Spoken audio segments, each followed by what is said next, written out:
Okay, now let's go into the text messaging. So we're gonna go into the SMS app, and it's basically like any other cell phone. It'll show like a list of people that you've texted so far. And the cool thing about this is it's just like the iPhone, where it'll save all of the text messages that you've had in a really long string of messages, like a really long conversation, even from people that you've texted like a week ago. It'll show up here, and yeah, it works really well. I haven't had any problems with it. Like, as opposed to the Apple Peel, I've had text coming in like Chinese characters, but I haven't had that with this. And I've texted people from AT&T, I've texted people from Sprint and Verizon, and they've all received my text messages just fine. And what you can do is also, you can, if you want, you can delete certain things, like certain text messages by swiping right there, and it'll just delete individual text if you wanted to. And let me just try making a pretend text right now.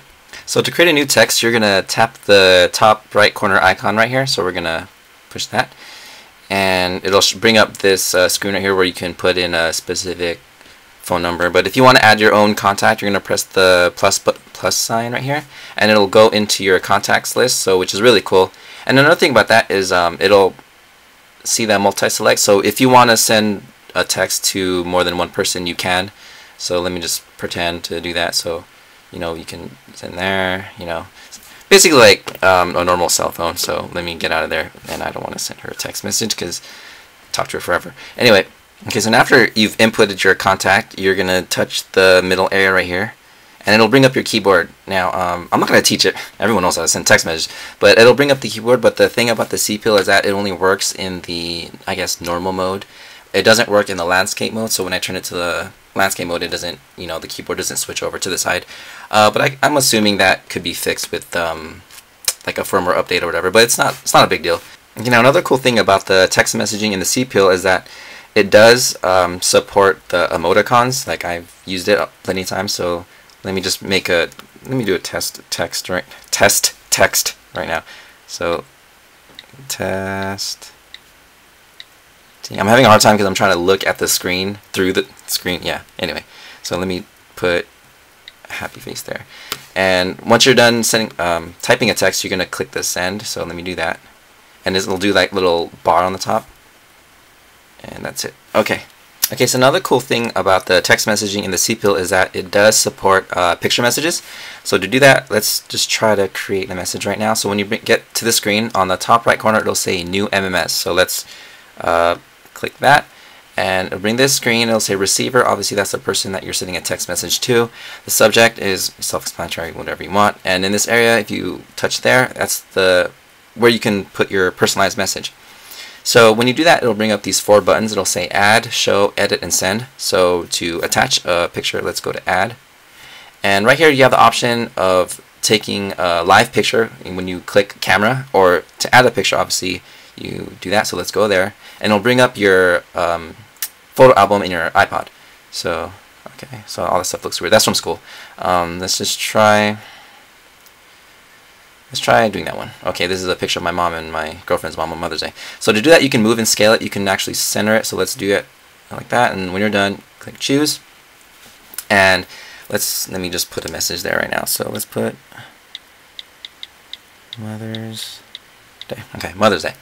So so to send it, you're gonna touch the send button. So, but before you want to send it, if you want to preview it, just click show, and it'll show the message and it'll show the picture, which is kind of cool.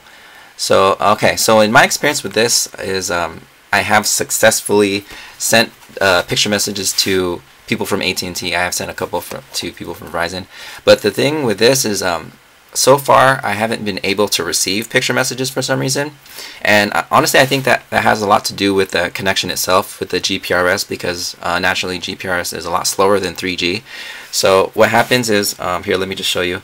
So when I receive a text picture message, it'll show up like that. It'll say download new MMS.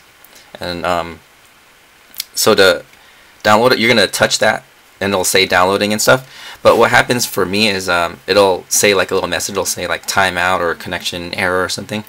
And from my research, I've found that even with iPhones, if you're not in like a 3G area, say, and then it goes automatically to see that screen, goes automatically to GPRS. people with iPhones have that problem too. So I don't think it's necessarily the CPL's fault. I think it's the GPRS. But again, I have been able to send picture messages, but just not receive them. However, maybe they'll fix that in a firmware update, but I don't know. We'll see. Okay, so now final thoughts with the text messaging. In my experience, yeah, it works really well.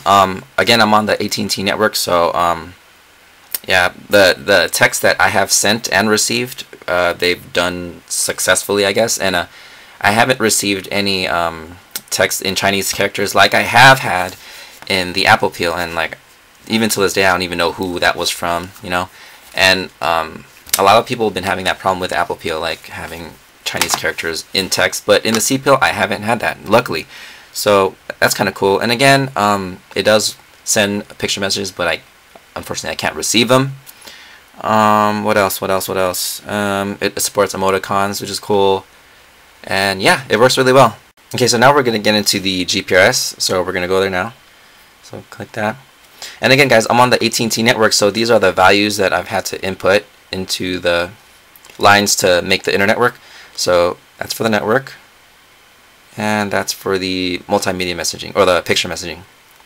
So when you first download the app, obviously those lines will be blanks, and they're going to be very specific to the carrier that you're on. Say for instance on T-Mobile, you're going to have to put in specific values for T-Mobile. So right now it says GPRS connected, so given that you did everything right, we're going to click connect, and now it's connecting. And I found that it takes about maybe 10 seconds to connect to the GPRS signal, so we'll wait for that. So it's connecting any minute now. Right there. Okay, now it says GPRS connected.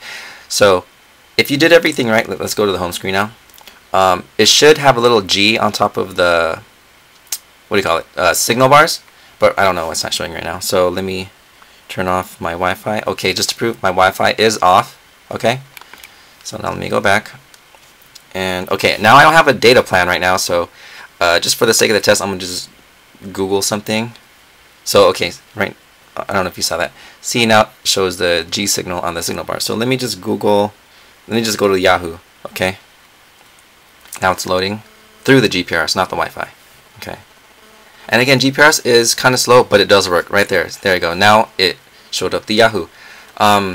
So it is really useful. I mean, for those of you that don't have a data plan like me, it does save money, but then again, you're on the signal. It is slow, and yeah, it does work. Okay, now the last thing we're going to test is the radio. And for the radio, actually, this app actually surprised me a lot, because I was expecting some rinky-dinky little radio and it's going to be like really fuzzy, but it's actually really clear. So when you get into it, it'll show this page. And for the CPL, it's not going to work unless you attach headphones in there. So I'm going to do that right now. So let me attach some headphones.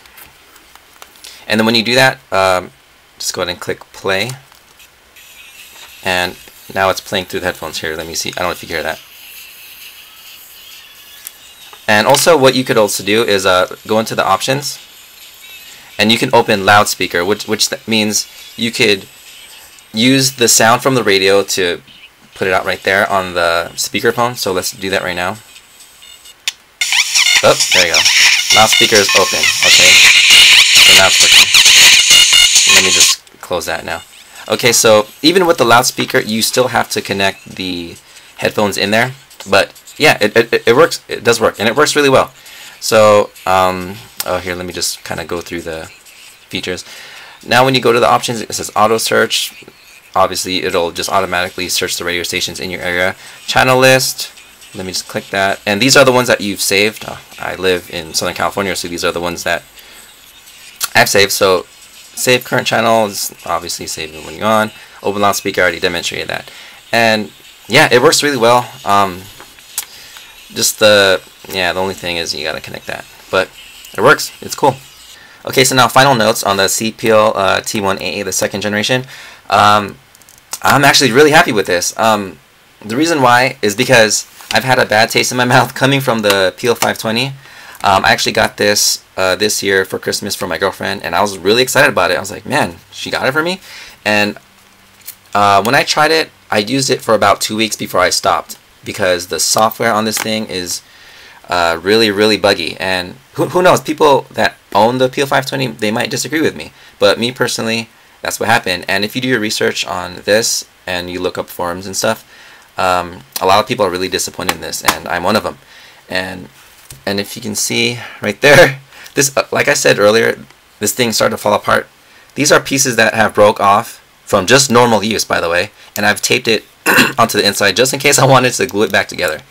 And also, oh yeah, I was using this for the 4th generation iPod, so I did have to drill a hole. I don't know if you can see that. Drill a hole in there. And this is electrical tape, by the way, also, because the front faceplate, it just came off just putting it in my pocket. Anyway, this is not about this. It's about this.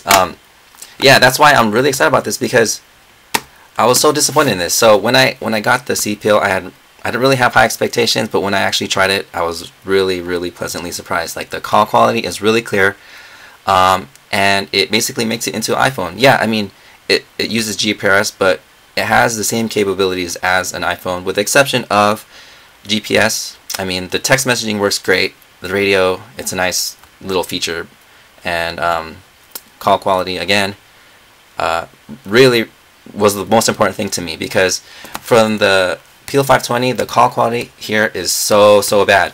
Like, I've used it literally for 2 weeks before I stopped using it as a phone, and I went back to my regular cell phone.